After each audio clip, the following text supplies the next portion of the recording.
Poco C61 সব থেকে সস্তার একটা স্মার্টফোন, ভালো স্পেসিফিকেশনের সঙ্গে কিন্তু এসছে ফোনটা। 6,000 টাকার থেকেও নিচের এর প্রাইস। তো বাস চিন্তা করতে পারো 6,000 টাকার নিচে একটা স্মার্টফোন, তাও আবার এত সুন্দর পোকোর তরফ থেকে। মানে পোকো মানেই সস্তার স্মার্টফোন, তার সঙ্গে কিন্তু অনেক স্পেসিফিকেশন। বন্ধুরা প্রথমেই আসবো এর ভেরিয়েন্ট নিয়ে। তো প্রথমত এটা 4GB RAM 64GB internal storage সঙ্গে আসে। এর সঙ্গে আর একটা ভেরিয়েন্ট আছে যেটা 6GB র্যাম এবং 128GB ইন্টারনাল স্টোরেজ। তার সঙ্গে আর একটা কিন্তু ভেরিয়েন্ট রয়েছে, সেটা হচ্ছে এয়ারটেল প্রিপেডের সাথে মার্চ হয়েছে, মানে লক হয়ে থাকবে এয়ারটেল প্রিপেডের সঙ্গে। অন্য সিম হয়তো কাজ করবে না, এয়ারটেলের প্রিপেডের সিমই কাজ করবে। তার প্রাইসটা কিন্তু আরও কম। 4GB 64GB যে ভেরিয়েন্টটা, তার প্রাইস হচ্ছে 5,300 টাকা। মানে চিন্তা করতে পারো 5,300 টাকায় তোমরা একটা এত বড় একটা স্মার্টফোন পেয়ে যাচ্ছ এবং ভালো স্পেসিফিকেশনের সঙ্গে। তো জেনে নেবো কী কী রয়েছে, তোমরা তো ভেরিয়েন্ট জেনে নিলে। এবং থাকছে একটা ভালো ডিসপ্লে, 6.72 ইঞ্চির একটা বড় ডিসপ্লে, HD+ ডিসপ্লে এবং 90 হার্জ রিফ্রেশ রেট। মানে তোমরা একদম স্মুথ ডিসপ্লে পেয়ে যাচ্ছ 5,500 টাকার একটা ফোনের মধ্যে।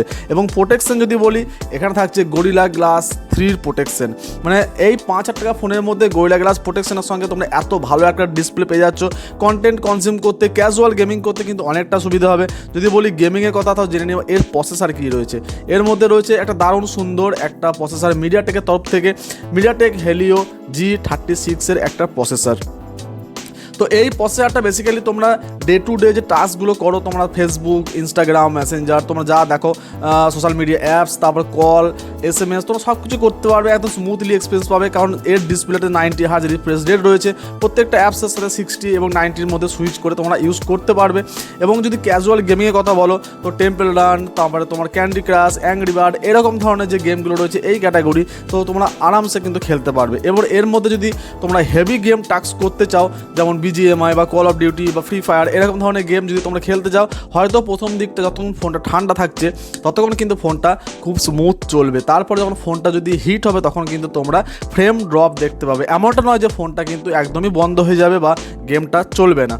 ফোন চলবে, গেম হয়তো ফ্রেম ড্রপ করতে পারে, এরকম ধরনের কিছু ইস্যু হতে পারে, ঠিক আছে। তাছাড়া তোমরা ক্যাজুয়াল গেমিং তোমরা এখানে খুব ভালোভাবে করতে পারবে। রয়েছে সিঙ্গেল স্পিকারের আউটপুট। তো মোটামুটি এই প্রাইস সেগমেন্টের হয়তো তোমরা কিন্তু ডলবি অ্যাটমস বা ডুয়েল স্পিকারের, স্টিরিও স্পিকারে তোমরা ডিমান্ড করতে গেলে হবে না। এই ফেসিলিটি শুধুমাত্র একমাত্র মোটরোলার কাছেই থাকে, যেটা 6,000 টাকার মধ্যেও ডলবি অ্যাটমস দিয়ে ডুয়েল স্পিকার দিতে পারে। যাই হোক, এবং ডে টু ডে টাস্কের জন্য এবং ফোনটা একদিনের থেকেও বেশি চলার জন্য রয়েছে 5,000 mAh এর একটা ব্যাটারি, তার সঙ্গে 10 ওয়াট একটা চার্জার কিন্তু তোমরা ইন দ্য বক্সই পেয়ে যাচ্ছ। যদি বলি ক্যামেরা সেট আপ, তো সামনে থাকছে 5 মেগাপিক্সেলের একটা সেলফি এবং ব্যাকে থাকছে একটা খুব সুন্দর একটা 8 মেগাপিক্সেলের রাউন্ড একটা ক্যামেরা হাউসের যে ডিজাইনটা রয়েছে সেটার সাথে। তো যদি বলি ক্যামেরা স্যাম্পলস, ক্যামেরা কীরকম, দেখো এই প্রাইসের মধ্যে তোমরা জানো যে কীরকম ধরনের ক্যামেরা তোমাদের আশা করা উচিত।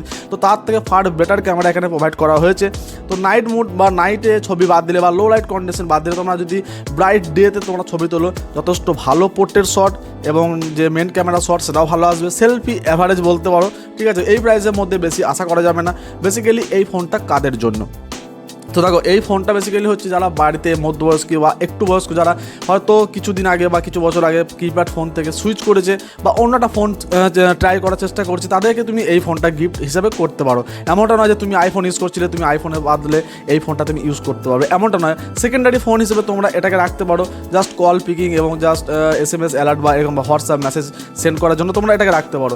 অথবা বাড়িতে মধ্যবয়সী বা যারা আদার্স রয়েছে, যাদের ফোন নিড আছে এরকম ধরনের, যাদের শুধুমাত্র কল বা SMS-এর জন্য বা ছোটোখাটো ইউটিউব বা হয়তো গান টান শোনার জন্য ব্যবহার করে, তাদের জন্য এই ফোনগুলো কিন্তু দারুণ সুন্দর ফোন। তো ট্রাই করে দেখতে পারো এবং স্পেসিফিকেশন যথেষ্ট ভালো, প্রাইস অ্যাকর্ডিং টু প্রাইস। তো আজকে এটুকুই। তো ফোনটা কেমন এবং এই প্রাইসের ভেতরে যদি আদার্স কোনো ফোনের কম্পারিজন থাকে, তোমরা কমেন্টে জানাতে পারো, সেই ব্যাপারেও আমরা ভিডিও বানাবো।